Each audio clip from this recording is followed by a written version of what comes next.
In Martin Scorsese's The Irishman, which concerns itself with the disappearance of Teamsters Union President Jimmy Hoffa, we learn many things about the disappearance of Hoffa, such as who wanted him dead, who carried it out, and how he died.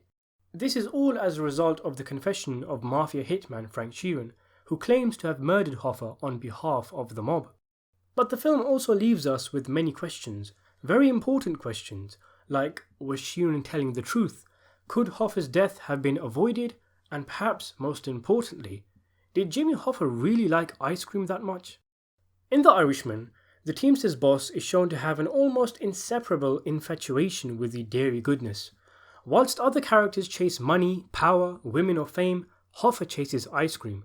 It's through the joys of ice cream that Hoffa bonds with Peggy Sheeran. To such an extent, she becomes closer to him than her own father. When Sheeran attempts to steal some of Hoffa's ice cream, he beats him with his spoon. Perhaps this is the real reason Frank Sheeran killed Jimmy Hoffa.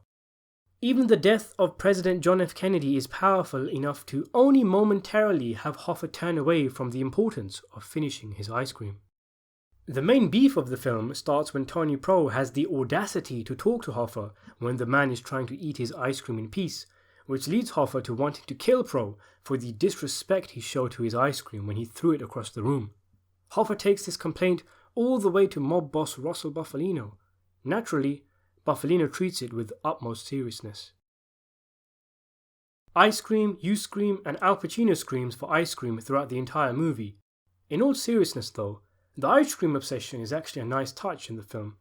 It adds a level of realism and is one of the many quirks that each individual main character is given that just makes them feel more like a real person. But did the real Jimmy Hoffa like ice cream as much as the film depicts he does? He was known for living a healthy lifestyle, with a strict military-like daily regime which included no smoking and drinking. Pacino chimed in on Hoffa's love of the dessert when he said, "You gotta have something. He wasn't a drinker, wasn't a smoker. He liked his ice cream. Ice cream was a pause in his life where he could think and just sit with it. At least, that's how I thought of it." Clearly, the internet demands an answer to the Hoffa mystery, so Slate.com did some research and found that it seems Hoffa did indeed have a great love for ice cream. In a 1991 Chicago Tribune article, Hoffa's daughter Barbara Cranner said that he would often take the family to the movies, and sitting down for ice cream was always part of the occasion.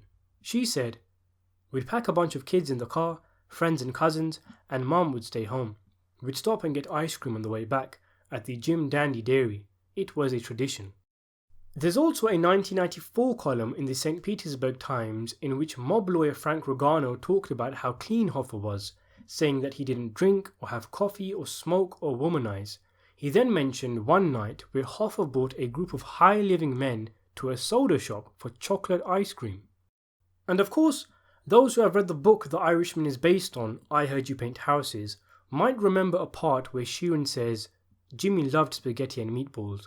I would give Jimmy my meatballs for a treat. Jimmy loved ice cream too." So I guess that brings this great mystery to a close. It seems The Irishman was being historically accurate when it painted Hoffa as an ice cream addicted creamhead. Thanks for watching.